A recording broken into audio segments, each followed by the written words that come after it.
combat animations have been touched upon since Odyssey, and it seems like they might have moved the camera in a little bit closer, which makes you feel more engaged in the combat.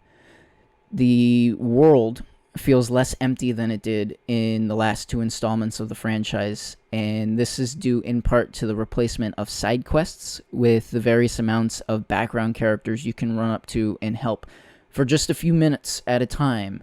This, along with the very lively settlements that dot the map, makes the world feel so much more lived in.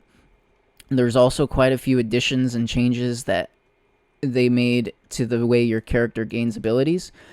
You have a new branching skill tree that you can respec at any time in very extensive detail. You can respec back as far as you want. It's not you can do a full respec, but you can also reset nodes anywhere in the tree that you've collected and put those points wherever you want.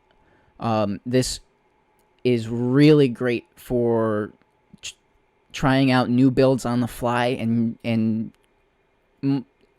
finding that build that works for you much quicker than you could in previous installments.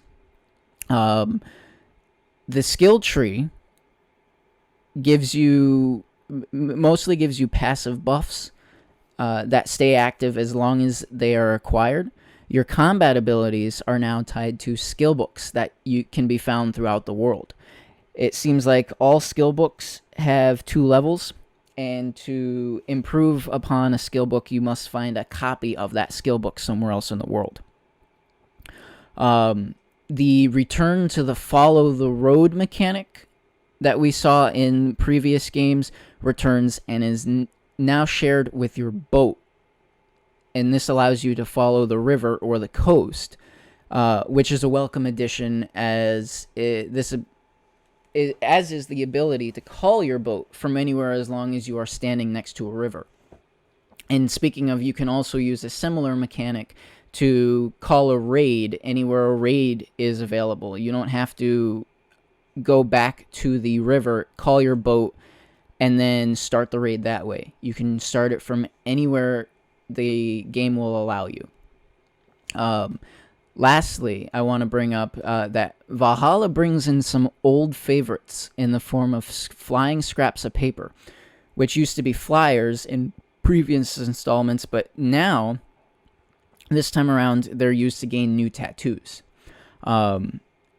They have also brought back sea shanties, as well as, in addition, they've brought us sea stories.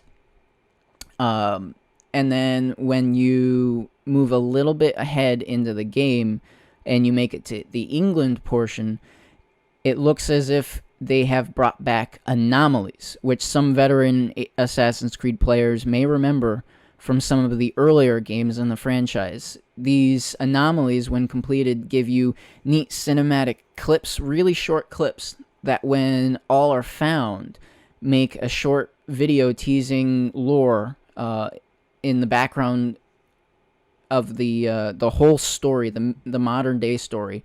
As an example, back in Assassin's Creed 2, when you finished all the anomalies, you got a video that basically told you that Adam and Eve were assassins.